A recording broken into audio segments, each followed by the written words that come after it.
BNP chairperson Begum Khaleda Zia দেশে ফেরায় রাজনৈতিক ঐক্য সহজ হবে বলে মন্তব্য করেছেন বিভিন্ন দলের নেতারা।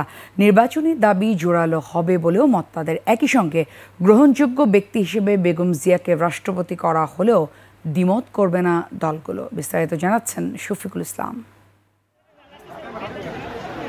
বেগম খালেদা জিয়ার রাজনীতি শুরু হয়েছিল স্বৈরাচারের বিরুদ্ধে লড়াইয়ের মধ্য দিয়ে।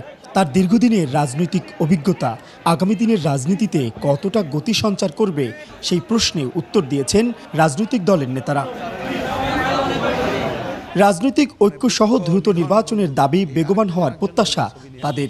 নির্বাচনী গণতন্ত্র উত্তরণের যে ধারাতে আমরা আসি এবং এখনো পর্যন্ত আমরা সফল হতে পারিনি, সেই ক্ষেত্রে তিনি এবং তার দল বিশেষ ভূমিকা পালন করবে বলে এটি আমরা প্রত্যাশা করি। আপোষহীন একটা চরিত্র ওনার তৈরি হয়েছে, ফলে এটার কারণে জাতীয় ঐক্যের প্রতীক আকারে উনি ভূমিকা রাখার সুযোগ পাবেন।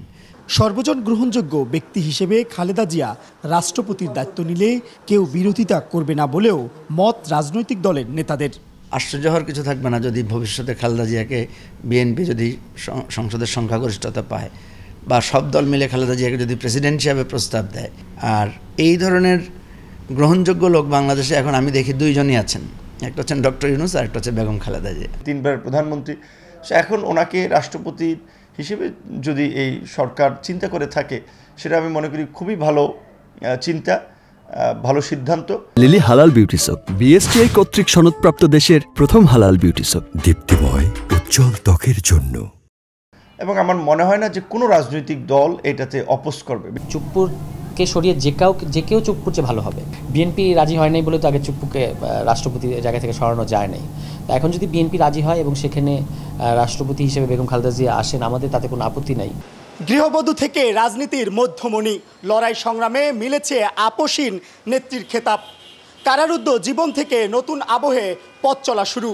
বেগম জিয়া বাংলাদেশের রাজনীতিতে আগের মতো সক্রিয় হবেন কিনা তা বলা কঠিন হলেও এতটুকু বলা যায়, দেশের রাজনীতিতে তার প্রভাব দৃশ্যমান। মোহাম্মদ শফিকুল ইসলাম, 21 টেলিভিশন, ঢাকা।